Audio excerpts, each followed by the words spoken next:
Hi there, you're joined with me, Shay Burton, and I'm going to give you a quick rundown of the Lost Box archetype. Lost Box is really built around the Comfey Chorus experiment engine. Comfey, with its flower selecting ability, lets you look at the top 2 cards, put one in your hand and put one in the lost zone. And we really want to get to 10 cards in our lost zone as fast as possible, because our main attacker Sableye, with its Lost Mine attack for 1 energy, will let you put 12 damage counters on your opponent's Pokemon in any way you like. 12 damage counters on a 1 prize Pokemon for 1 attachment is absolutely obscene. But it doesn't stop there though, because there are a myriad of other attackers you can use in the Lost Box archetype, such as this Snorlax with its Thumping Snore attack, which does 180 damage for 3 energy. Perfect for setting up loads of 2 prize Pokemons for Sableye to come in and clean up. We also have Cramorant, which attacks for 0 energy as long as you have 4 cards in the Lost Zone, and this does 110 damage.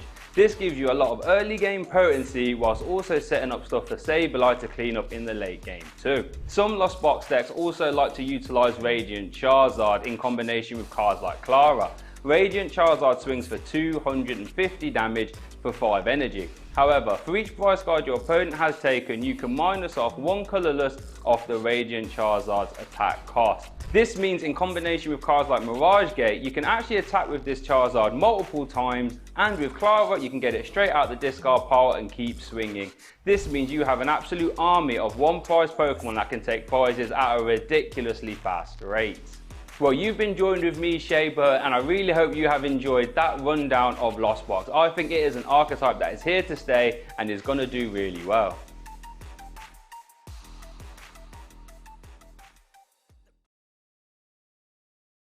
Welcome back, guys. Hope you guys are all still very much enjoying the stream and the rounds at the moment. I'm still here with Maze, and we spoke a little bit about your history in the game. But of course, when we talk about history, we have to touch on 2015, because that was the year that you were a finalist at the World Championships. That was probably my my biggest achievement ever in Pokemon. It was really nice.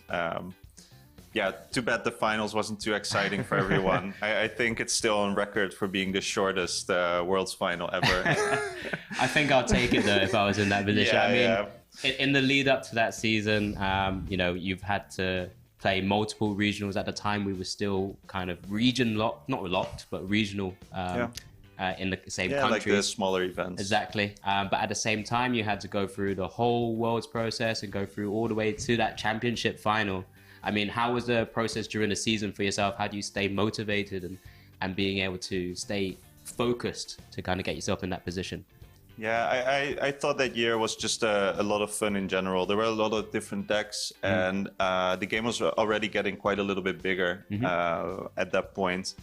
And I think I had actually been playing the Seismitoad EX card basically all season in like different iterations, but I also showed up with some rogue decks and stuff like that. So I think the most important thing about like playing a whole season is to just like keep it fun for yourself. Like nowadays it's a little less common, although with Palkia you could probably play that for a year, I suppose. Sure.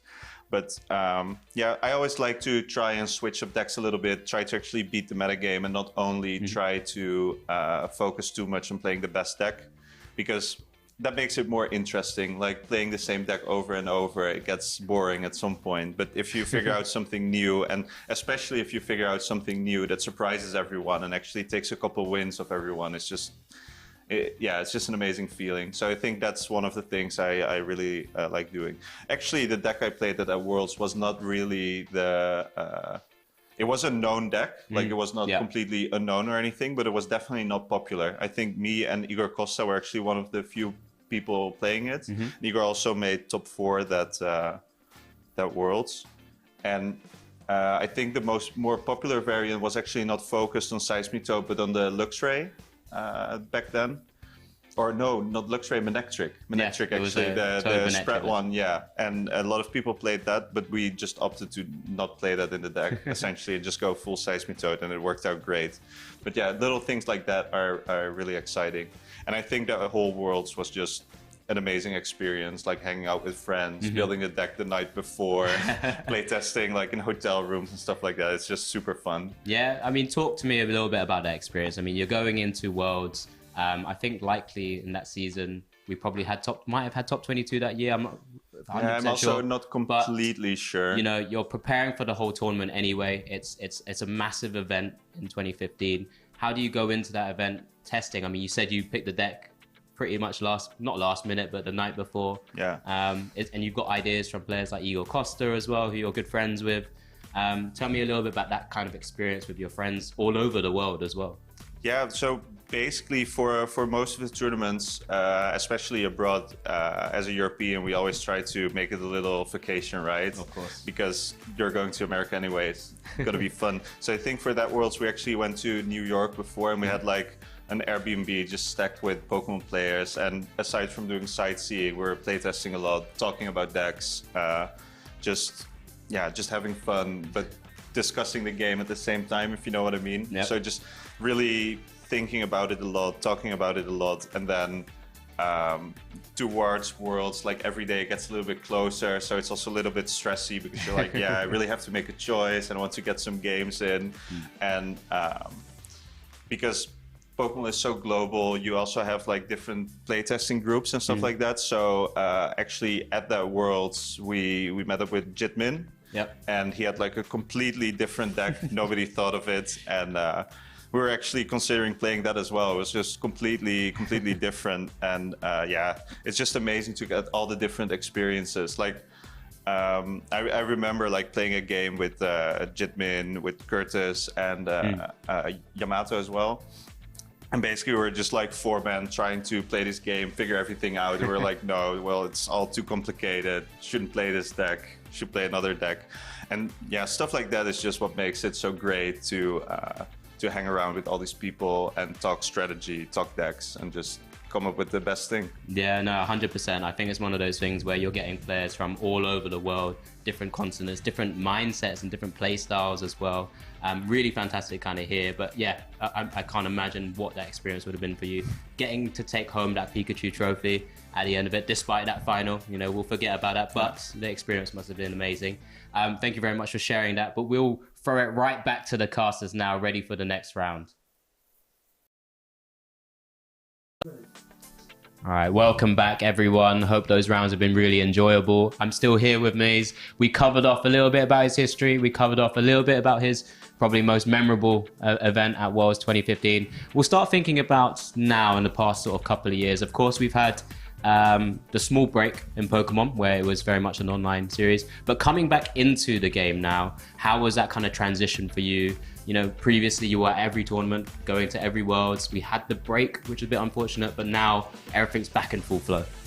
Yeah, I was already playing a little bit less before COVID actually, but I still had some points, so it's quite nice coming into the season with some championship points already. And I basically just tried to get my invite just to go to the first European Worlds actually. Yeah. That was like postponed a couple times, but it was fantastic to have it in Europe for the first time. Really nice actually. We don't need to have that kind of long travel. We don't get that vacation we mentioned about that's true. that we normally would, but it was a fantastic spectacle. They had sort of 2-3 years to really prepare for it. How did you find Worlds in Europe for the first time in comparison to previous? It was a little bit weird because it also got so much bigger, right? I still remember, like, we talked about the old Worlds for a little bit, and a lot of them were like in like a hotel conference room essentially, but now it's in like one of the biggest event stages, I think, in London actually. So that was amazing, and it was just a lot of fun to see everyone. I think also a lot of old school players kind of came back, so it was nice to get in touch with them again. So yeah, just super nice experience, and definitely fun to have it on like home soil for a little bit. 100%. I think just having it in London, where Pokemon have a bit of a headquarters there as well, you know, taking up the whole of the XL, which is something you don't typically see. The production was immense. But just thinking about going back to that tournament, going into Worlds, well, of course, you didn't have your invite after COVID. So there was a bit of a grind there. Yeah. I even went to the North American International to get my last few points, which worked out in the end. So that was very nice. Yeah, so how was that kind of experience for you? Because you were going into that thinking, I really need to qualify for a European Worlds, you know, and there's a bit of a grind there. There were a lot of tournaments, which was fair, which is great, because we had the Worlds postponed.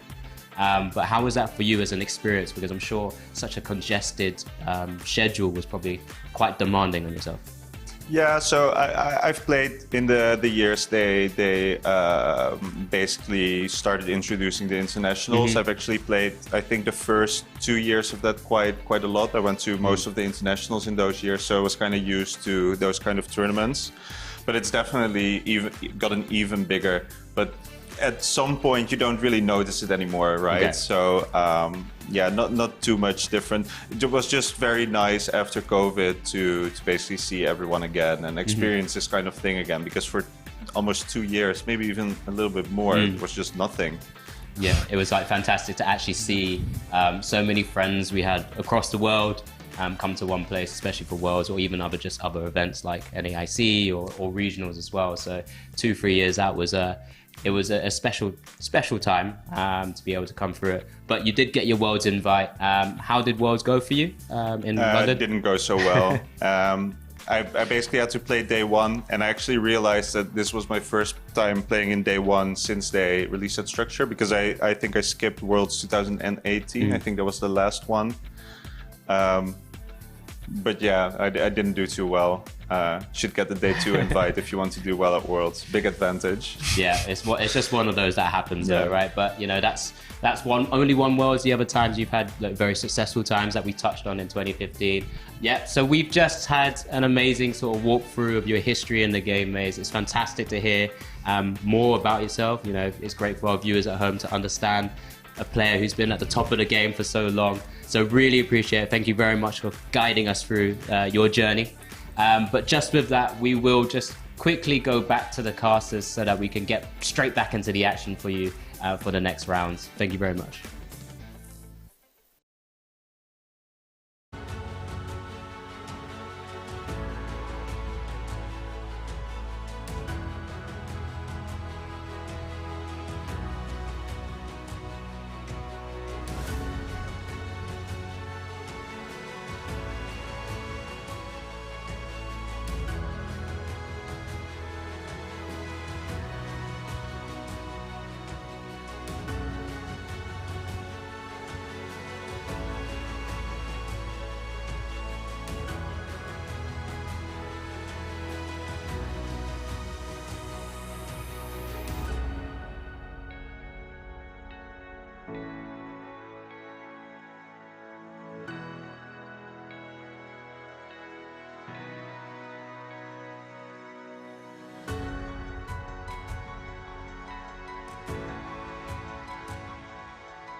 Stuttgart Regional, we are in round 7. My name is Mike, I'm here with Shay, and we're going to be looking at some more spicy games.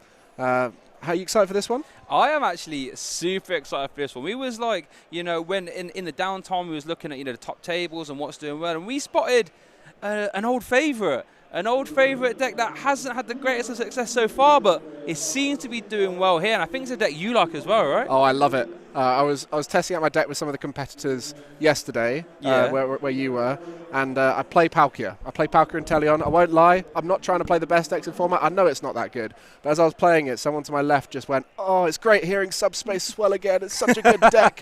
What a deck!" And then, you know, it does work still, and clearly it does because they're now 501.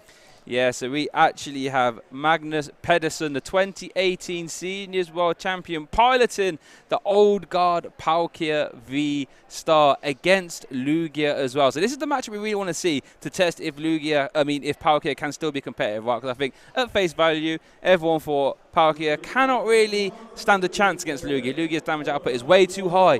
But so far, Magnus is doing really well. And I imagine he's probably had to face off against some Lugias before. So he's got a solid game plan. There's some new inclusions also, isn't there? Yeah, you got the Articuno that came out in Silver Tempest. Does 70 damage, 50 damage to itself, but it paralyzes the opponent for 2 water energy. So fits very nicely into that Palkia list. But on the other side, we got Gunter here, who's going to be playing Lugia V-Star. A very successful deck recently, done well in LAIC. Yep. You know, everyone knows that this is the strongest deck right now, and that means every deck that plays against it must have a game plan. You cannot go into any regional in this current format without a Lugia V-Star game plan.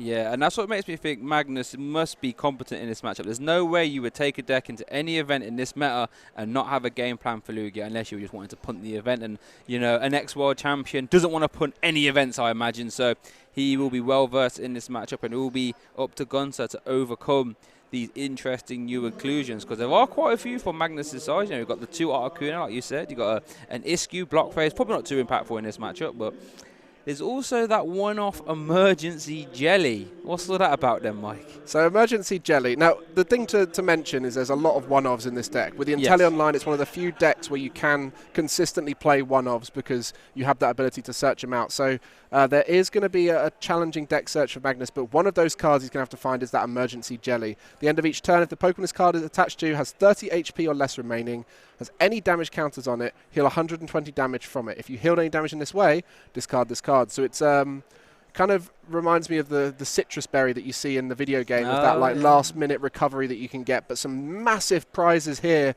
Looking at the side of Magnus, both Inteleons.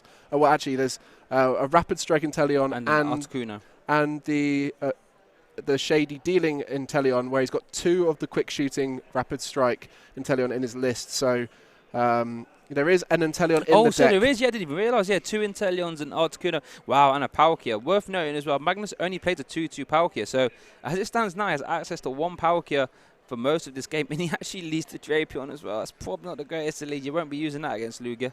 And that's the concern with these kinds of lists where they've got a lot of different cards that tech for different matchups, is you don't want to see the ones like Drapion unless it's Mew. And so right now this Palkia list has got a lot of questions around can it set up. I was looking at this list and it's very different to the way I play it. I try and play very consistency focused, which, as we mentioned, Lugia is so good in this meta that consistency of Palkia still doesn't win you games, whereas this one is very focused around I have the winning formula for every matchup, but that can affect consistency in these early stages. Yeah, like we see the sort of, when the Palkia in past formats had sort of 2 variants. You had the 4 VIP Battle Pass variant, and then you had the 1 VIP Battle Pass with the 4 Iridas and the rare candy. And that's the sort of shell that Magnus has sort of built this new Silver Tempest list into. Like we see the 1 VIP Battle Pass, 4 Irida, 2 Royhan, really interesting. I'm guessing that's to make Articuno more easy to use. But yeah, super interesting. It's got 2 copies of Wash Energy as well, hoping to, I imagine, combat the Lost Box matchup a little bit. Oh, look at that though. The first turn for Lugia, you don't really get much better than that, and getting 2 Archeops into the discard pile straight away. A Lugia in the active, knowing that there's very little chance of a first turn attack. So this is, in fact, looking at the list, outside of little bits of damage here and there isn't really an option for that first turn attack because the Articuno needs 2 energy to power up. You need to get that Palkia V-Star in play. So there isn't a Melanie route because there's no Melanie in the deck. So yeah, it's very much a safe first turn for Lugia, and it's so key in this matchup for Palkia to go first against Lugia V-Star, because going second, if Lugia hits everything, I don't think there's much it can do. Yeah, that Lugia will be taking 2 prizes unanswered most of the time. And worth noting as well, Gunter actually has a soft out to the Articuno with 1 copy of Birdkeeper. And we've seen Birdkeeper be rumoured to, help get around these sort of paralysis options that people are looking to play into Palkia, into Lugia, I should say. Like we saw in Brisbane, there's the Zekrom, which looks to paralyse, and this Articuno as well. And the Birdkeeper just helps alleviate that a little bit. Yeah, good turn from Gunter. Even got the V-Guard down as well. Probably the best energy you want to get turn 1 outside of maybe a capture, so you can draw. But Magnus does have the Irida, so we might even see the VIP Battle Pass come down. And here we see a prize check from Magnus. And let's see if we can spot a reaction when you realise this is his 1 copy of Big Shady Dealings' prize. That's so unfortunate. Yeah, might be able to get a hold of it by the time it's needed. And there is the ability to get the 2 basic Pokemon in the prizes out with the Heavy Ball. So the Articuno and the Palkia aren't locked in there forever. And especially as they're right at the top of those prizes, generally players will take from the bottom. So, this is an interesting route now for Magnus, because he is starting second, which is not ideal. Does get that VIP pass, the 1 of. That's the route you mentioned. Yeah. Irida plus 1 VIP pass is very much focused around, if I go second, it allows me to start going sooner, where the 4 VIP pass is more about, no matter if you're going first or second, just getting as much on the board as possible. Yeah, just more explosion. Here we actually see the real priority here of the Articuno. VIP battle passing it. Turn 1 is gonna has to look at it. I imagine he probably knows what it does, but just wants to confirm, some of the specifics, how much damage it does, maybe, or how much damage it does to itself. And you don't really see auto paralysis often in the Pokemon TCG, so it's a really strong effect, right? Locking up your opponent's active base, saying you can't attack, you can't retreat, you have to stay there, and that can just give Palkia, the turn it needs just to get back swinging. Yeah, and it's typically because switch outs are part of most of the top deck lists, especially right now. You've got the Lost Engine, which plays countless switch outs. You've got the ability to scoop up net anything that's not a rule box, V Pokemon. And then you've even got, like we said, things like Birdkeeper, the escape rope, and so many things like that. For Lugia, typically it goes down the attachment of energy route to retreat, because you've got so much ability with the Archeops to attach double turbo energies that they're going to look to manually attach and retreat, and that's where the paralysis has become quite popular right now. Yeah, paralysis is a scary prospect if you haven't got said switch now. Which Lugia decks, like you said, outside of this 1 copy of Birdkeeper for Gunter, they just don't have. So here we see a very good start there. 2 Sobbles, got the Articuno down, got the Greninja. I haven't seen a Palkia yet though, but Yeah, it might be okay. He might have a way to go grab that. The only problem is that Drapion in the active. Yeah, it's interesting because he's only got the 2-2 line of Palkia, like you mentioned earlier, and he also has 3 level balls, so maybe focusing more around the Articuno route with a later Palkia strategy. Potentially. And so, you know, the favouring over the level balls rather than the VIP pass, to me, sounds like someone who's looking to really get that Inteleon line working. So, yeah, 3 level ball, 2 Evo Incense. Lots of very interesting counts in this list. I wish I could show everyone right now this list because it is a very unique list. Where on the other side, the Lugia V-Star list, we all know and love it. It looks very similar to what we've seen before. Anything interesting in this Lugia V-Star list? I think, let's have a look. Got options to play the 1 copy of Hiding over Heat, 1 Vacuum, 2 Choice. But this seems pretty... 1 collapsed. Yeah, 1 collapsed, 1 Vacuum. I guess it's just no a Bird Crobat. Keeper. No Crobat. No 2 copies of Luminion, actually. Just the 1 copy. That's something to think about. But yeah, it seems like a pretty down-the-middle Lugia list to me. Doesn't seem like there's much spice going on. We do see the turn 2 Summoning a Star, though, getting those Archeops into play with that absolutely table-shattering ability of Primal Turbo. Getting 2 special energies from the deck. That is absolutely insane. Every time I say it, it still sounds crazy to me. 2 special energies from the deck is madness. And here we see a powerful energy and a DTE. So that is a loaded Lugia V-Star there. Interesting to see if Gunter opts to just carry the active, take 2 prize, or maybe even try and remove some threats, a la that Articuno maybe.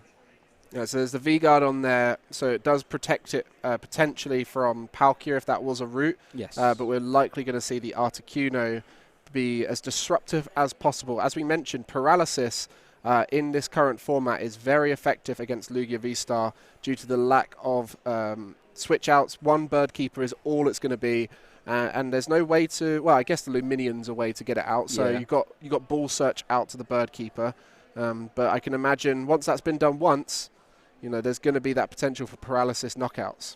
Oh, we do see a research, so no Boss's Orders or Serena actually. Oh, I guess Serena wouldn't be able to be played here. Ignore me. But yeah, so no Boss's Orders. So let's have a look at what the research gives. This has been a storming start for Gunter. I bet if you're a Lugia player, you can't really ask for a better start than this, right? And there's the Bird Keeper in hand, so that's available, ready for next turn. Not much disruption on the Palkia side. Opting to go more down the I've got options that you can't deal with route rather than the disruption route. We've seen a lot of the decks from previous formats try and chuck in things like Path to try and disrupt Lugia, things chucking in Temple of Sinnoh. Yes. You know, we've even seen Temple of Sinnoh in things like Lost Box and things like that. So or Giratina as well. Stadium disruption is a big factor in a lot of these decks to try and counter Lugia, but just the 1 training court here for the Palkia list. So opting to trust the game plan rather than disrupt the Lugia game plan. And right now, there's not much point in disrupting this Lugia game plan because it is full steam ahead. Everything is available. The only thing is that Paralysis that could cause some problems for Gunter. Yeah, 100% sure. And I guess the start, even as in the prizes for Gunter, could be useful. Maybe, you know, KOing Sobbles after they've been scoop up nets. That's another avenue that Magnus does have to sort of keep in the back of his head, as it were. But Gunter is off to the races, make no doubt about it. This is an incredible start. Yes. Stoutland threat on the Sobbles. I mean, there's, 3 powerful colourless in play right now. So 1 powerful colourless on a Stoutland would be enough to knock out one of those Sobbles. And so, yeah, there is a lot of options here for Lugia. That Oranguru, so important for consistency. Yeah, we've seen that Oranguru be used multiple times in so many decks, right? Lost Box, Lugia, such a versatile card. And that's why I said we sort of see in those sort of Mew hand disrupt decks, we're starting to see copies of Judge, Judge is for the most part strictly a worse supporter than Marnie, but when you consider Oranguru's in the format being used in such high quantities, even cards like Judge are seeing play solely off the back of Oranguru, one of the, you know, premier support cards, as it were. Yeah, it's been around for a while now, hasn't it? And it kind of comes in and out of fashion. It got quite popular recently with Kyurem again. Yes, it started to come back into the play. And then it's always a good option in these single prize decks to increase your draw and increase your protection.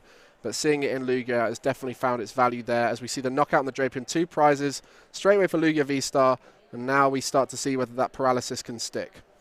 Yeah, that Tempest die, KO in that Drapion. I'm sure Magnus didn't really want that in the active to begin with, but he was excited. He wanted to get involved. Thought he played against me, that Drapion, but straight to the discard pile for you, Sonny Jim. Anyway, Magnus is starting to turn off with the Capacious Bucket, grabbing 2 energy. I wonder if we do see the Palkia come down now, because I guess Putting the 2 prizes down now isn't as bad because Magnus doesn't know Gunter plays Bird Keeper, but if you was to bench the 2 prizes now, Gunter either, the only outs Lugias tend to play is Bird Keeper or Chevenskare. Either one of them you can't play with a boss, so if you bench the 2 prizes now, it is going to be safe if Gunter does have the response. So the Palkia could be safe if it hit the bench now. Yeah, and with that Palkia V-Star, if it gets onto the board, it's going to be bulky. And 280 hit points is hard for that Lugia to hit. They'll need to use a Yveltal at that point. And if they do choose to not, attack into it with the Lugia and it doesn't quite knock it out, that's when we start maybe seeing the emergency jelly come out. Yeah, there it is. There it is. There's that emergency. I would love to see that emergency jelly pop. 2 words I never thought I'd be saying this weekend, emergency jelly, but there it is. here on the top it of is. the deck There search. it is.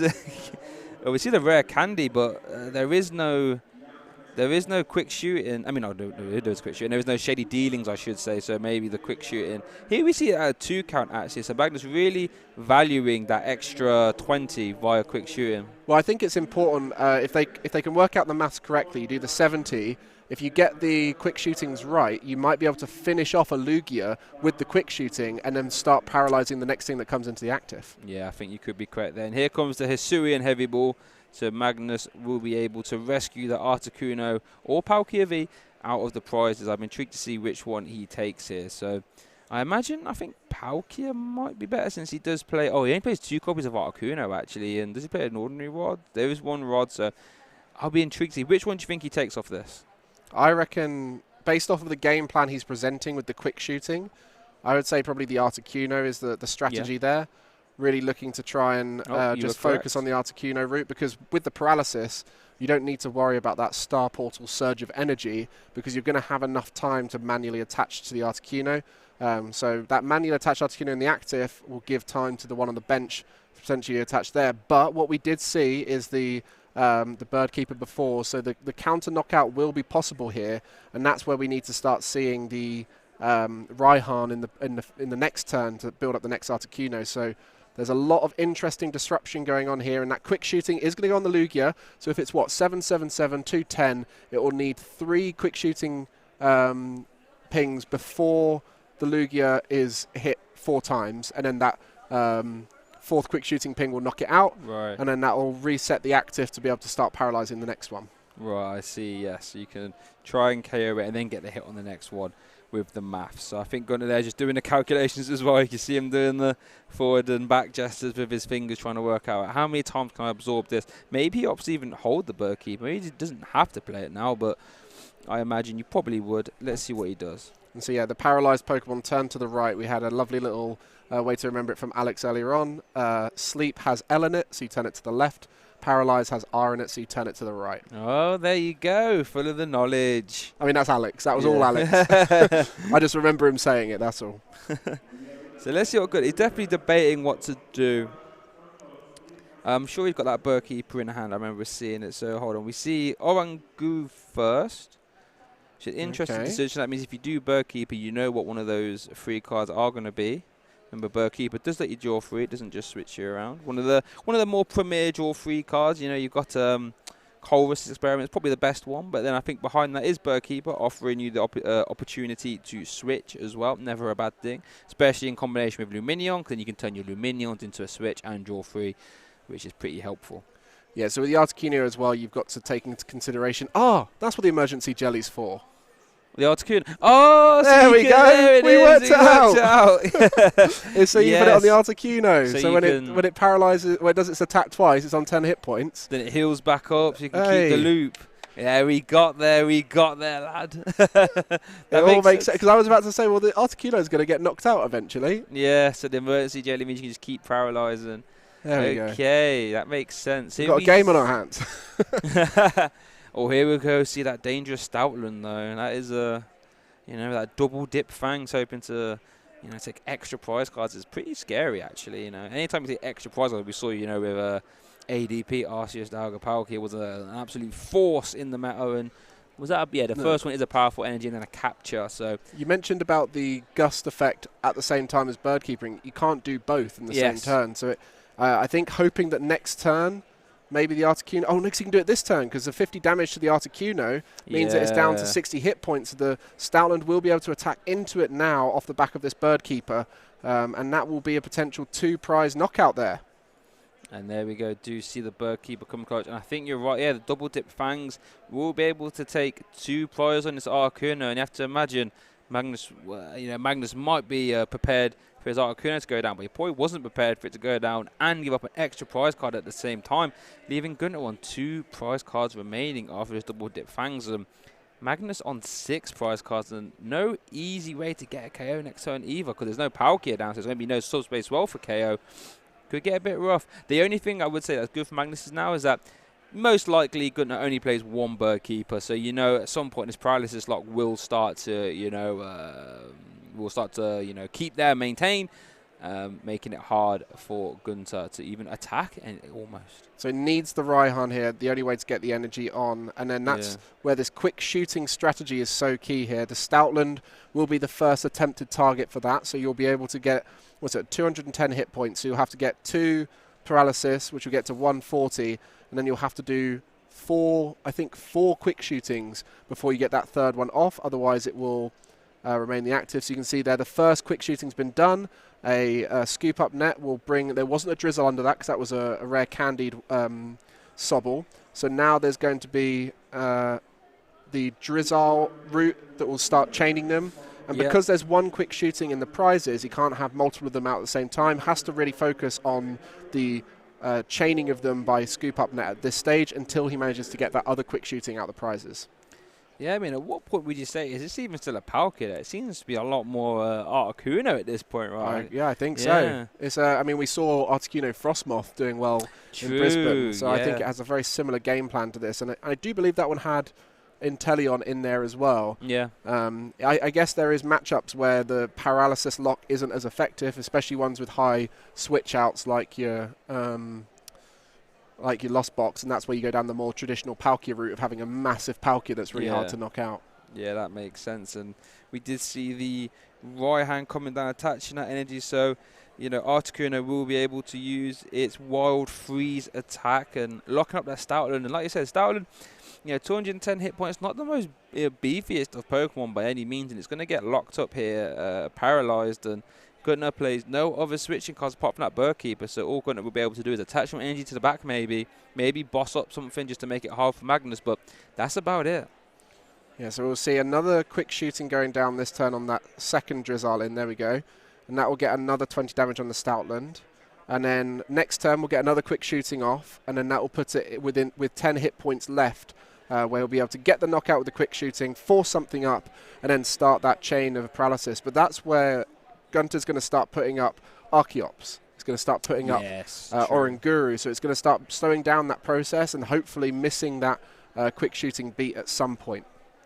Yeah, missing that sort of loop to where Gunter won't be able to do anything. Yeah, and let's see what Gunter does. I'll be very intrigued to see what he does, or because he can't really attack. Is that Stoutland? I think he needs to turn it to the right as well. I was about to say it should be paralyzed.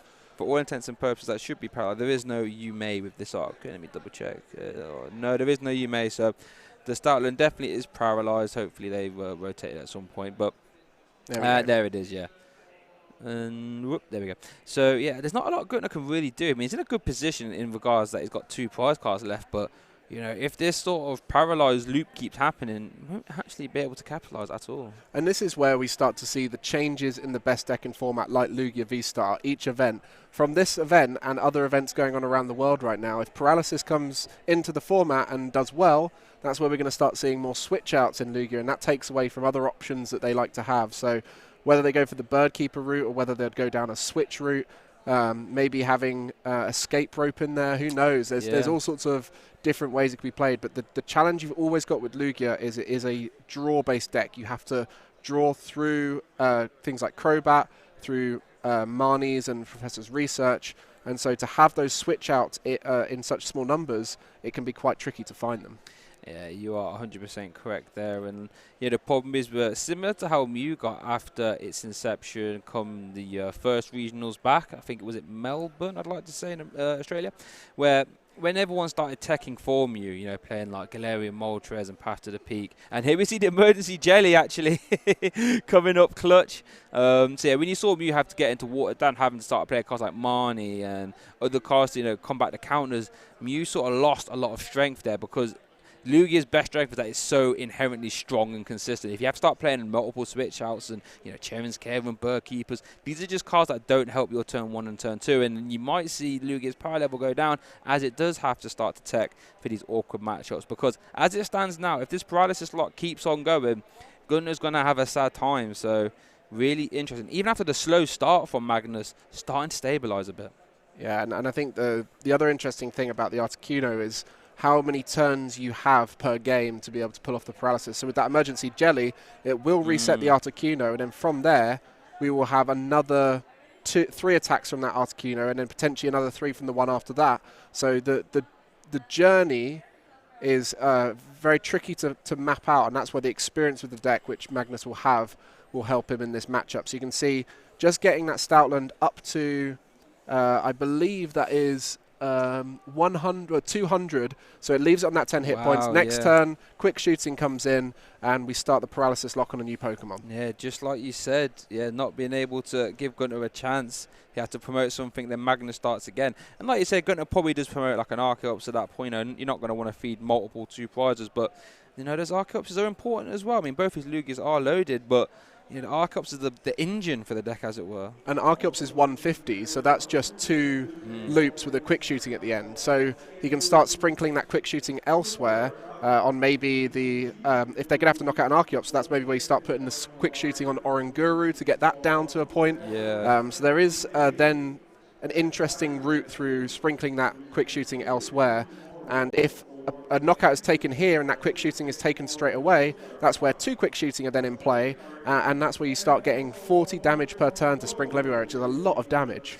Yeah, 40 damage plus the 70 from the Articuno. Like I said, that starts to add up at a pretty fast rate, you know, getting close to almost 2-shot territory, and that's not even taking account. We still have Star Portal left to accelerate some energies. You know, maybe we even still see some Subspace Wells to close the game out, maybe even Radiant Greninja, start doing some night snipes, and there we go. We do see the quick shooting KOs as that second quick shooting does become available, like you alluded to. Do you see that little eyebrow raise there for Magnus as he gets his Inteleon? So he's going to be able to evolve this next Drizzile to be an option. Wow, interesting promotion there from Gunter. Sorry to cut you off there, but I did not expect to see his Lugia hit the active.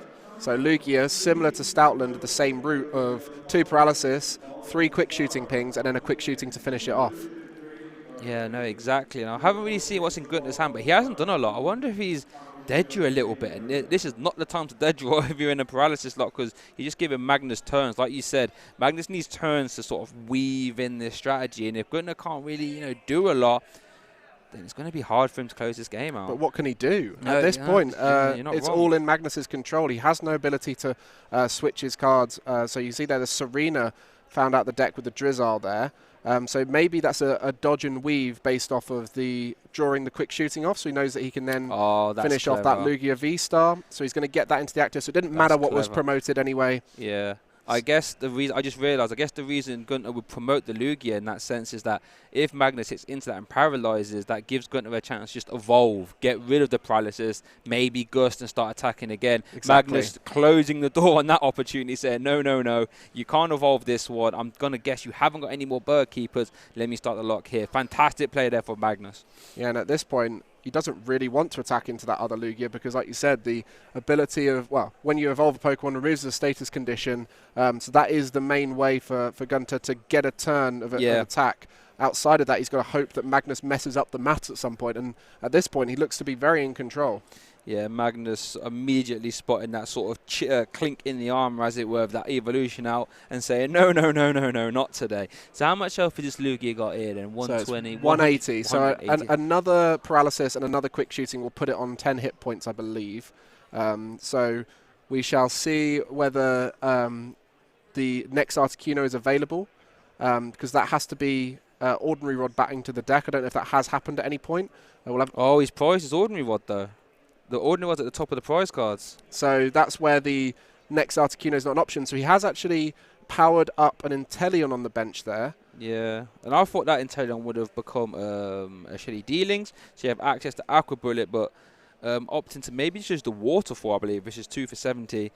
It's interesting, and it's interesting because Magnus can't really put the Palkia down now because the Palkias are 2 prize cards, and then if for whatever reason this paralysis loop stops, like you mentioned, because Articuno is going to go down and there's no ordinary rod, the Palkia then becomes a big 2 prize target for Gunter to close this game out. So it's not over by any means.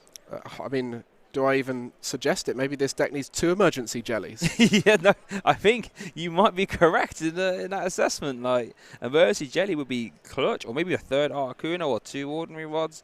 But like you said, when you've got so many one-offs, though, it's hard to fit everything in. So let's see. There's the pass back over to Magnus, and here we go. There's the hand on the head. You're thinking, So this Articuno in the active has 2 more chances. After this next hit, will be left on 10 hit points. Yes. And again, you know, we talk about all the different routes to victory, and maybe there's just not enough time for Magnus with this Articuno loop, and perhaps he does need to get the Palkia down and hope that there's no gust effect to get around the Palkia, and the Palkia can just take a hit. But then that's where the Yveltal's getting powered up, so there's a lot of thinking that's required here for Magnus. As not sure if they're speaking to the judges down. Not 100% sure what if anything was wrong. I haven't spotted anything, so maybe they're just discussing something about maybe the paralysis, maybe it wasn't rotated enough or something. I don't think anything serious, but I guess if Magnus can... Oh, okay, so we've just had confirmed there was a slow play warning. I imagine that was on Gunter because it was on his turn, which is interesting. So there will be a time extension there as well. So Magnus is still considered... I guess if he can take this ordinary rod at some point, that would be quite helpful. Like you said, this Articuno can't keep doing this, was it Wild Freeze, I believe it's called, or Wild Freeze attack, because it will keep carrying itself, and looks like they're just discussing with the judges exactly, you know, what was going on there.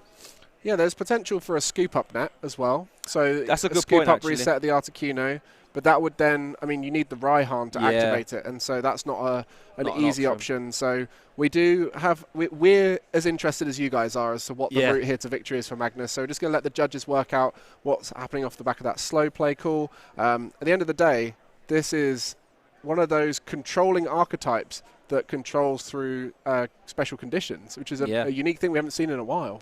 No, like you said, we don't really see paralysis too often. We haven't really seen poison or burn, anything like this, but it seems to be a lot of players identifying that Lugia is weak to these special conditions, and poison doesn't really get the job done, and burn, you never really see burn, but paralysis, really strong, just grinding you down to a halt sentence. You stop there for a second, please, and let me catch up a little bit. And that's exactly what Magnus is doing so far, and I'm really intrigued to see if he can close it out. This is a brain ticker game. You said you haven't seen much poison. I did a little walk around the room, and I did go towards the bottom tables. Okay. And I did see some Galarian wheezing.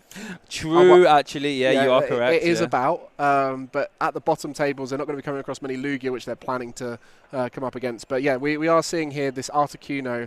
It's been the talk of the week, really, isn't it? What's the counter to Lugia? And Paralysis done so well in Brisbane with Articuno, Frostmoth, Inteleon package, and then the Zekrom Fluffy package. So those 2 Paralysis-based packages are working here against Lugia, and you can see why it's so effective here. Because for all intents and purposes, it looked like he was behind, and then it just started the lock. Yeah, and all of a sudden it was like I said, wait there for a sec, let me catch up, quick shooting, and yeah, he didn't really know what he could do, and he's stopping there, and the Stoutland, can't be evolved, so there's no way out of that lock. Magnus, when he promoted the Lugia so you can try and evolve it, Magnus like, no, not today, let me get that one back, so yeah. Yeah, it's an amazing opportunity for this deck to come through and do amazing work at the top. And 501, I believe. Yes. So we're just checking on the table to see whether the draw for turn had happened.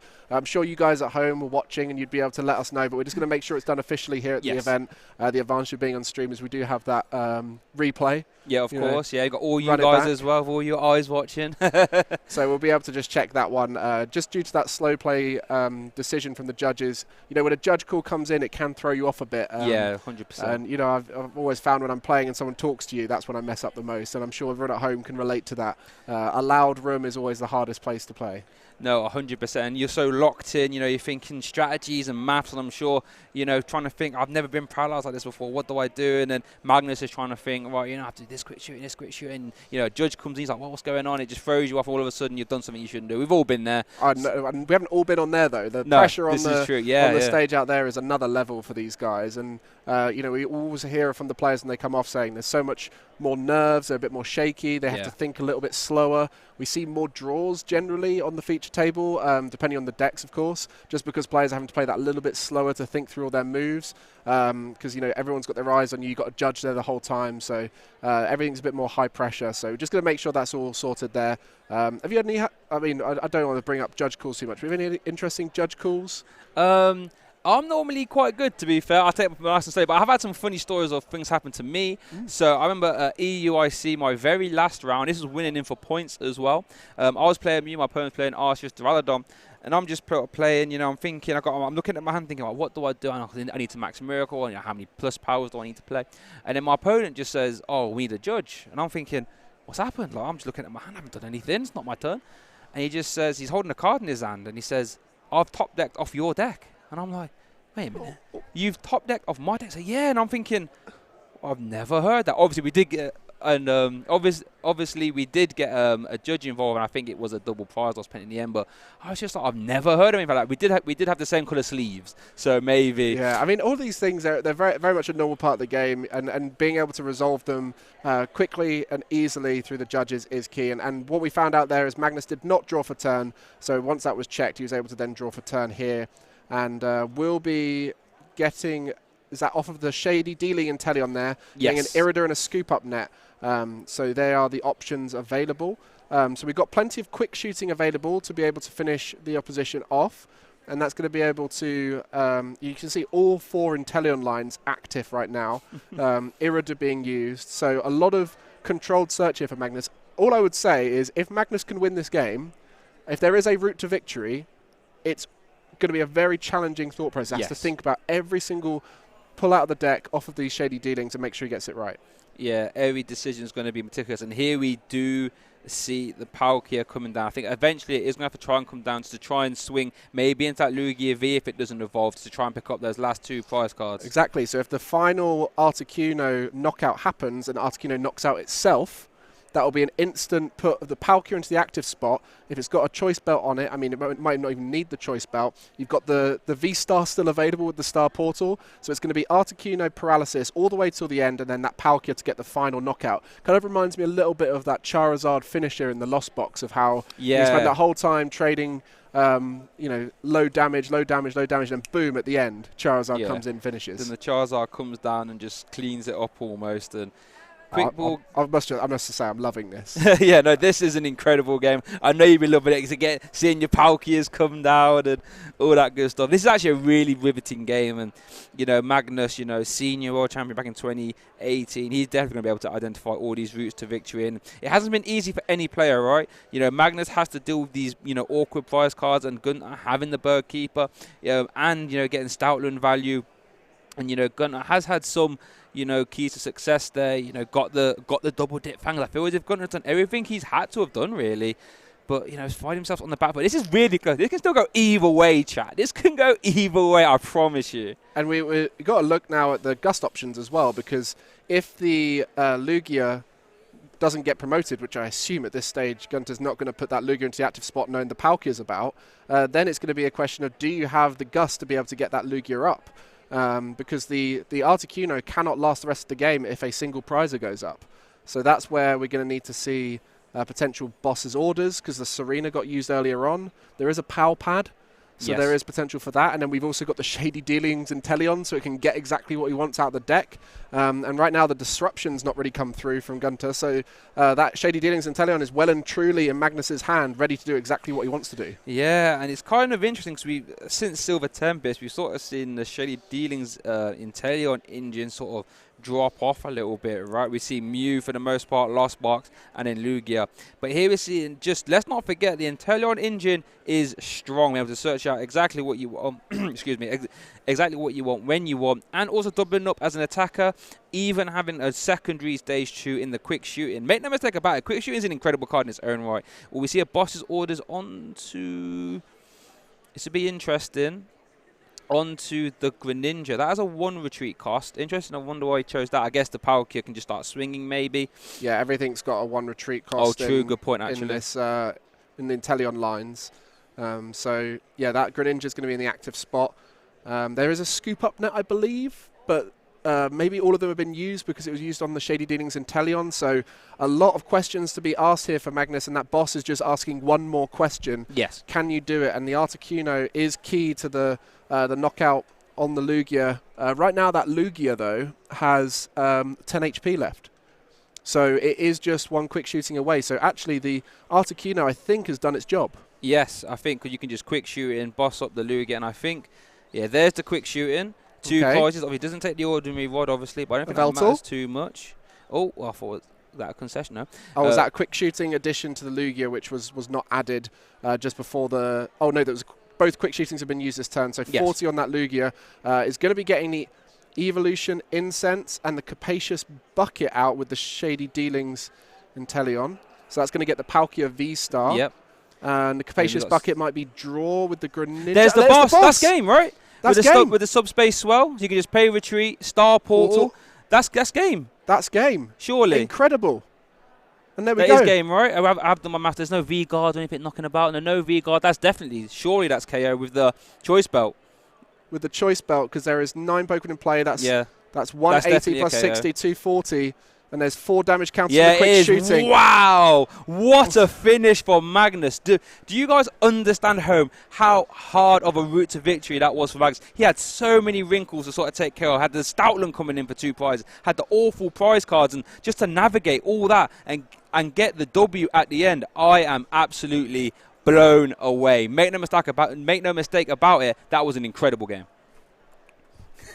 Look, we are stunned right now. When we saw that boss come flying out of Magnus's hand, it was like, oh my goodness, he's only gone and done it. That was beautiful. Every single turn that Articuno played, the emergency jelly came in and recovered that Articuno to full health. The paralysis lock the whole way through. The numbers were perfect, getting that quick shooting to finish off. Yeah. When we looked at the start, we went, oh, there's 2 quick shooting Inteleons in there. I wonder why have you done that for? Why have you gone for that rather than consistent route of shade? Of course, so we can get 2 quick shootings every turn and really finish off those Pokemon. Such good numbers. The final blow there was the perfect number as well. Yeah, exactly. 240 into the 40 damage Lugia V-Star.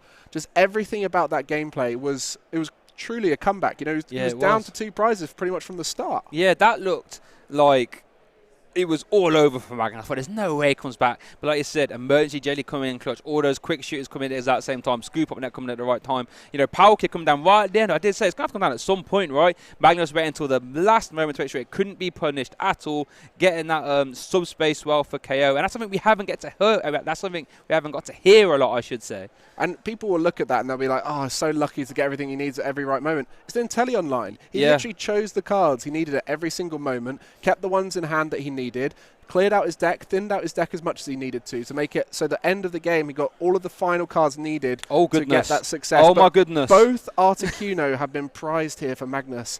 That is not a good set of prizes you want to see. Both Articuno, the emergency jelly, which I guess isn't actually too useful without any Articunos, but 1 copy of Palkia again, and the copy of Irida. That is some disastrous prize cards for Magnus. And without the opportunity, at least outside of finding the heavy ball, of starting this Articuno, I'll be intrigued to see how Magnus opts to play this game. Really opt to maybe just go down a normal Palkia Inteleon route for a bit to try and take some prize cards, or really try and prioritize getting the heavy ball and going back into the Articuno. Very interesting to see so far. Yeah, and I think Gunter's going to try and find a different route here, because last one didn't work that well. That Bird Keeper came in at the right moment, kept the Lugia to evolve, but it was never really an option. Can we think back to all those little moments, putting that Lugia forward, saying, well, I can just evolve this and get rid of that paralysis. But then the Serena came out and said, nope, I didn't let you choose. I choose who I get to knock out. This is my game, not yours. And so everything was in control there. And the Ultra Ball for 2 Archeops, that is the dream start there for Lugia. And Magnus at this point, he's probably played enough Lugia to know how to come back from these moments, but maybe not with 2 Articuno in the prizes, because that is quite unlikely. Yeah, no, we did see Magnus operate, with 1 Articuno in the last game, and then But yeah, Archis is saying, right, let's see how you deal with 2 Articuno Enterprise. Now, it's not all doom and gloom. Now, there is a copy of Hisuian Heavy Ball, so we can get at least 1 out. So yeah, I'd be intrigued to see. His hand does have the Irida in, so the VIP Battle Pass will be an option. Here we see the Luminion being used really early, so that means there is going to be potentially no way to immediately find the Bird Keeper, because now you have to just draw into it, and we do know that Lugia V-Star doesn't have any sort of Pokemon-based draw. There is no Mincino, there is no Crobat, so that Bird Keeper will have to just be manually drawn into, and that could be interesting. Yeah, there might be a route where he looks to attack with the Luminion. Maybe that's his strategy. And Luminion has been an attacker in Lugia because he got those Aurora Energy, so it is an opportunity to attack. And especially in one prize matchups, it's a great attacker because it gets a V Pokemon off the board. Yes. And so you can promote whatever Pokemon you don't mind getting knocked out afterwards. And considering the capture energy attachment to it as well, I think that might be linked into the game plan here. But now you've got to see what Magnus does considering the circumstance. That Irida is going to instantly tell him those Articuno aren't there. Yeah, so let's have a look, see if we can spot the expressions here at home, Buzz.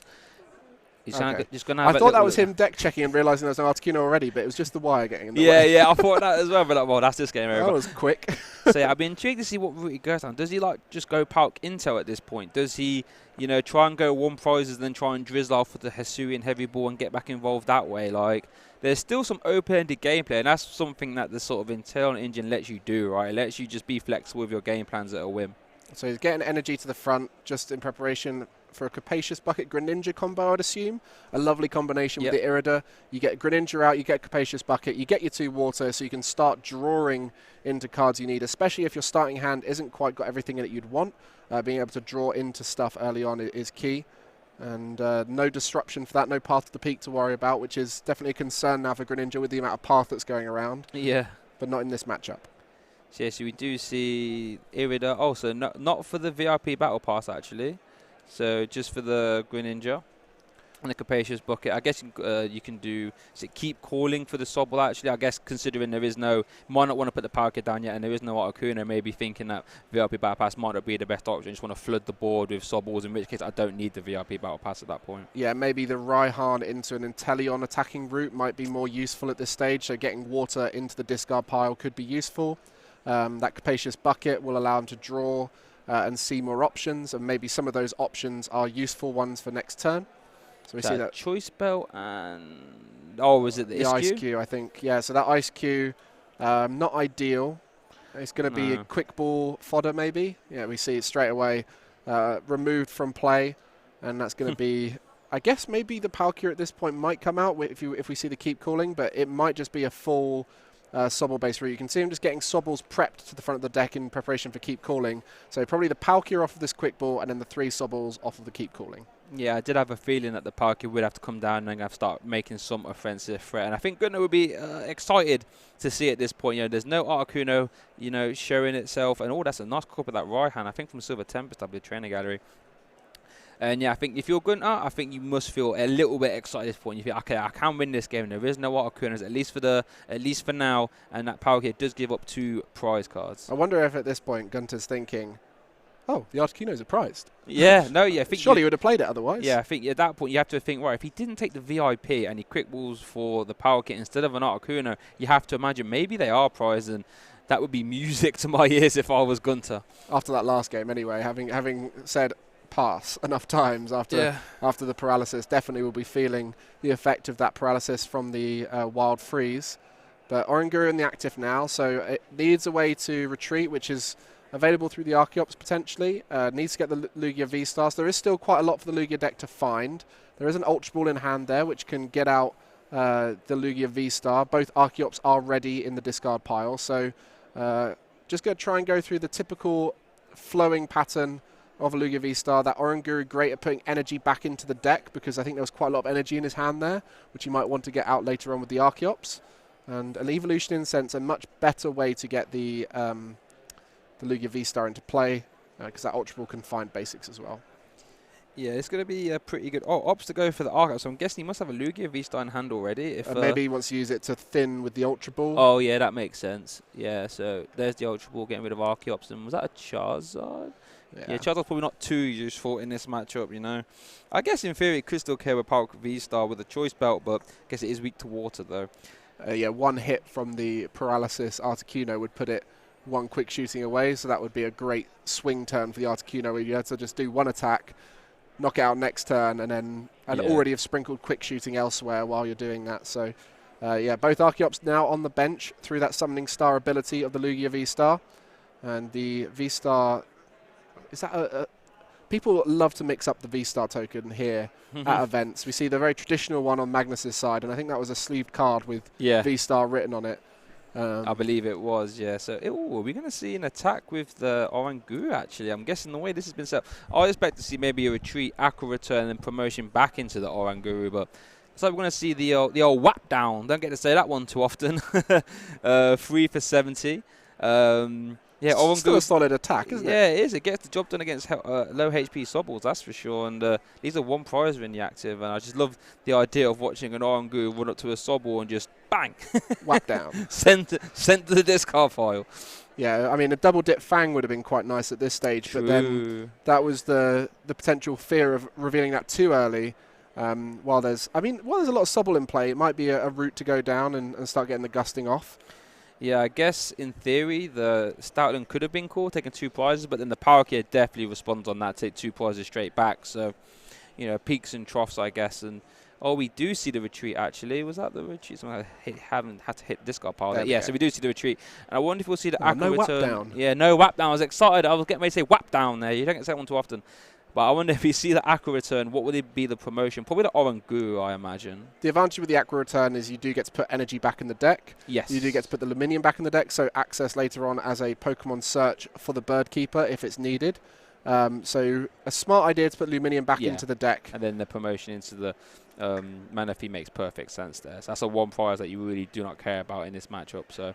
Yeah, I mean the Greninja and the Inteleon, the Shady Dealing Inteleon's attacks, the Manaphy will block them, but they're not going to be hitting the right numbers in this matchup, really. They really like the low hit points Pokemons, like your Sobbles, like your Comfeys, your ones that are lower than 90 hit points. So back over to Magnus, he starts with some of that Capacious Bucket. What a really good card for these water decks. I managed to grab 2 water energies from the deck. Works perfectly with cards like Greninja. Works perfectly with cards like Power Kiss. So you can just Star Portal them back into play, and just shows the inherent strength of Lugia, that Lugia has the power to make such a crazy deck like Palkia at least die down for at least a week, right? Palkia was, I believe, the bit different in the last format, best deck in format in Lost Origin, and Lugia just said, no, not for now. Well, it kind of got caught in the crossfire, didn't it, of everyone trying out lightning attackers to counter Lugia. And now the lightning attackers have kind of disappeared. Like, Raikou is really not that good against Lugia. People were, praising it at the start, but there was nothing it could really hit on the bench that would gain the value. And that really hurt Palkia. As we see the Choice Belt on, there's enough water in the discard pile to activate with Star Portal, so knockout is possible here. Will it do enough damage? Can you get a knockout? Can you get a knockout on the Lugia with the Choice Belt? If you fill your bench, is that a KO? I'm not really. If you fill your bench, but the opponent doesn't, you would definitely need quick shooting to finish it off. Maybe that's something that leaves for the future. Maybe. Let's see what this Shady Dealings off the Drizzle grabs. That might be able to, because I think I saw the Serena in hand, so we wouldn't need to grab a Bostos or Serena off anything. So let's see what this is. This takes an Evolution Incense. We might actually see. I think it was a Rare Candy. I think Rare Candy was in hand, so we might actually see that play lined up here. Quick shooting, Star Portal, Serena into Lugia and just ejecting it from play. I think. Let's have a look. I think the Shady and Taylor might be in hand as well. Okay, so there is another Drizzle. So that final Sobble needs to remain unevolved for the Rare Candy activation. Yeah. But this is the advantage of playing such a thick Inteleon line early on. Getting all 4 Sobble down opens up so many opportunities to... we see the Heavy Ball coming out. Oh, interesting. So now that Articuno is an option, so the Evolution Incense is going to be played, and it's going to find that Inteleon, the quick shooting Inteleon. And with 4 on the bench for Gunter, that plus the 5 on the bench for Magnus, that will do 240, plus the Choice Belt, 270, plus a quick shooting ping would be 290. So the knockout on the Lugia V-Star is possible. We need the Gust, and we need a I think a quick shooting as well. the quick shooting has come down with the rare candy, but we believe that's all in hand. So I believe so. yeah, this could be a huge knockout right now, and it would mean there'll be no return knockout from Lugia V-Star. It would have to be from something like a Yveltal I mean, it would have to be found first and then powered up.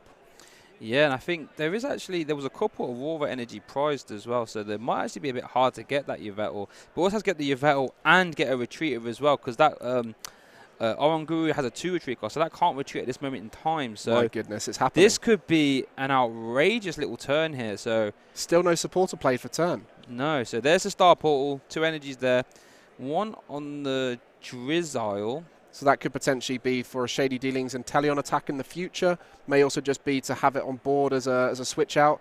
Still got a chance to attach. That goes to the Articuno. And there we see the Gus. The Serena is coming in. Lugia V-Star into the active. Quick shooting onto that Lugia V-Star. Will put it in range of a choice-belted Palkia V-Star with 9 bench Pokemon. What a knockout. Wow, you guys can't see us right now. We both are smiling ear to ear watching this Magnus coming out from outrageous prize cards and potentially, you know, doing really well here. Wait, is this, the judge wanted to read that, I believe. I think the judge just wants to do the maths just to be sure, because he's probably as flabbergasted as we are to hit that 290. Wow. You know, I think as well, we've got 4 bench Pokemon on the side of Gunter trying to play around that, but the rare candy burst of the quick shooting Inteleon into play is something that you don't expect him to hit, but through the Drizzile chaining and what was in the hand already, that's why those early concealed cards are so vital, because you start to get some of the options. That's it. Build some part of the puzzle. And there everything just fell right off Magnus. Had the rare candy, had the Serena, meaning, you know, that the Shadians can grab, you know, this and that, and going into an interesting position. Now we could, like you said, we could see the Yveltal come down. Stoutland probably isn't that... Well, Stoutland doesn't really do anything at this point, because I think we saw 2 powerfuls be attached and one's in the prizes anyway. So Stoutland isn't going to do anything. I think it does have to be the Yveltal. What did he play? 4 Aurora, 1 hiding. So we got that Articuno still to come. We haven't had a single paralysis yet, and prizes have started being taken. The emergency jelly and Articuno, the next 2 prizes likely to be taken as well. That heavy ball was taken off the prizes last time, so the Articuno can be found. Be found through that. So these options are opening up for Magnus with this early aggression from the Palkia V-Star. You know, people might be wondering, why do you not just play a straight Articuno deck? And this is exactly why. Palkia V-Star is still an incredibly powerful Pokemon in this current meta. To hit those bigger numbers and to be able to surge that much water into play should not be undervalued. So it looks like off this Ultra Ball search, he's prioritising Yveltal, but he's thinking about Lugia, Yveltal, and a Lumineon as potential targets. Here he takes the Lugia. Now this is interesting, because he does have energy in hand, so I think he can get to the Amazing Destruction this turn. It should be possible. But let's have a think. What is he thinking about here? Show us the hand. Oh, okay. I mean, he probably didn't expect to be in this board state right now. After doing that Lumineon, he'd be thinking, I'll be able to take 1 hit. Maybe I'll need my Bird Keeper to get out of a paralysis if that's an option. Well, he hasn't shown an Articuno yet. I wonder what's going to happen there. Oh, your Palkia can knock me out. Yeah, all of a sudden, you've gone from, all right, there's no paralysis this game, I'm chilling, to my Lugia's gone, and the Articuno's there as well. So it's like, all of a sudden, what a swing turn. And it's like Gunter is resolving a Primal Turbo here. Is that a whap down prep? Yeah, so... so there is going to be no Yveltal this turn then, because Primal Turbo's needs going to Yveltal. So we could just see a little whap down, and I guess this 3rd prize isn't really too impactful for Magnus to take, I believe. I'm not sure, but... Well, Gunter's taken 1 prize already with that first Sobble, so he might be able to target something that's a 1 prizer maybe on the bench with the whap down. Maybe he's going to look to go for perhaps even like the Articuno to put it in range of knocking itself out with paralysis. I don't know, maybe a Sobble. With the powerful Colourless, maybe the Drizzile's within range. So lots of decisions here. Needing that boss's orders to get any of those. The Serena not working on any of those single prizes we mentioned. Here we see a Marnie. Okay. Wow, interesting. So what do we see on the Lugia, the Primal Turbo? V-Guard and the Capture. There's not going to be any Yveltal action, at least not now. So this Palkia is going to, live to fight another day, as it were. And maybe now we'll get to announce Whap Down. Didn't get to do it last time. I wonder what Gunfer got there after Marnie. So we see... What is this being played? An Eve. Oh, a Collapse. Oh, that's interesting. What will Magnus choose to discard here? I imagine Sobble seems like the best bet, or maybe Greninja. actually. Yeah, I think Greninja might be the... Okay, Greninja's gone. Not useful at this stage. You've got everything you need. And we saw last game, the key was to just keep chaining those Drizzile, and that was getting everything out of the deck that was needed. And after Amani, it's not going to be as easy for Magnus. Last game, we didn't see any disruption to Magnus's hand. He was able to just do exactly what he wants. Yeah. Whereas now we do see Magnus in a position. The damage is reduced by that collapsed stadium. You know, the only stadium bounce that's available is the training court. And there we see the choice belted whap down. That is a ground-shaking, earth-shattering 100 damage. Love I to see think it might have a powerful colourless on there. Has it got a powerful? There's one on there, so that's going to be 120 actually. Oh, so it... Whoa. That was from right at the beginning of the game. That yeah, powerful you're colourless. right. No, you are correct. Yeah. So Oranguru is saying, hold a second, let me come and save you, Gunter, and just bang. That's the most powerful whap down ever happened in the TCG. Oh, is he a boss's orders? Is this a KO on this as well? That's got a V-Guard on it, though, so that's got 250 HP. I mean, there's 4 bench poker on either side, so that's going to be 160 plus 60, 220. So with a quick shooting ping. Oh, yeah, the quick shoot. Yeah, doesn't even need it. Got the choice belt. Whoa, this is getting crazy. So he'll go down to 2 prize cards, takes the emergency jelly, I imagine, and the Arcana out of the prize cards, and the collapse stage might actually limit Gunter a little bit here, meaning that if he wants to go down the route of using Luminion or Yveltal, we can't do them both. So the stadium might come to bite, and yeah, that is a KO by the looks of it. Magnus Peterson, oh my goodness gracious me, we have a game. Are we going to see another whap down here? I mean, 120 is not enough to get the 2-hit knockout, so that Palkia, very hard to knock out here. And I mean, even if you start powering up the Archeops, that's not going to be enough. So, do you know what? It's in a weird kind of way, and I hope Gunter doesn't take this personally. It's quite nice to see Lugia being locked out like this. Just because, you know, after seeing it do so well at LAIC, it felt like there was no way to counter it. And the creativity that brings out of the Pokemon trading card game community is what we're seeing right here. And throughout this last week, people have been coming up with strategies. We mentioned Judge being a counter to the Oranguru. We're now seeing Paralysis brought in. We've seen a lot of lists like we saw in the last game, Joe Bernard using the Raihan route with the Snorlax to try and counter Stoutland. So everyone is focusing on what can I do to beat this deck. And the creativity it's brought out in people has come out with beautiful decks like what we're seeing here with Magnus. 100%. Yeah, we've even seen Durant over there in Brisbane as well. Like, obviously, people are going crazy with it. We actually see the quick ball, or an ultra ball, I should say, for the Lugia V. Interesting one there, so we're definitely not going to see Yveltal, though we could see this Palkia get KO'd, actually. How much damage does this Lugia V do? 130. It's taken 120, so I think that... Is that a KO? No, we live on 10, I believe, right? Well, it's also a double turbo energy attached. Oh, true, good point, that's going to take away another 20. So with a choice belt, it's still well within range of surviving, and you know the options that are available to Gunter now are so limited, and with the amount of prizes taken, we saw last game Magnus came back when he had 6 prizes left and Gunter had 2.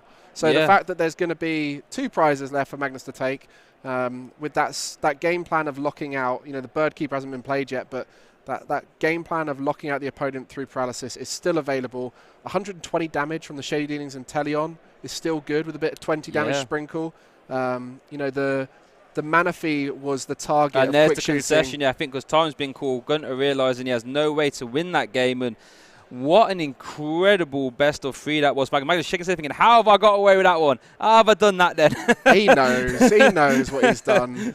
He's been testing that deck and realised that it's got a great route to victory. So well played to Magnus, and I do just feel a little bit sorry for Gunter on the other side, because there wasn't a huge amount he could do. It was purely a deckless diff. That Bird Keeper being the only way to get out of the paralysis, he had to just watch as the opposition just completely controlled the game. Yeah, and then even in the game 2 where there was no Articuno threat, Magnus being able to just get that Palkia V-Star and thinking, right, wait a minute, this math works out really well for me, quickly remove the Lugia threat, and when there's no other Lugia down to stage 1, can't put Starl into play because that just get response as well. All of a sudden, Palkia went on the offensive there without the paralysis, just showing... reminding people that Palkia is a very versatile deck that, with, you know, in combination with Shady Dealings and quick shooting, can throw around damage counters. Especially with the need of the bench to be filled up.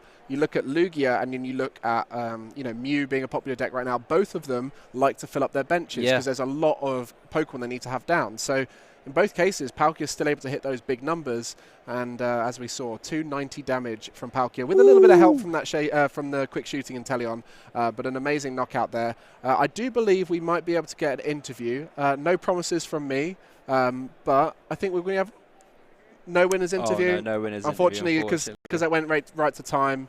We're a bit behind, so we won't be getting you a winners interview, but we will give you some amazing content. And round 8 in just a moment.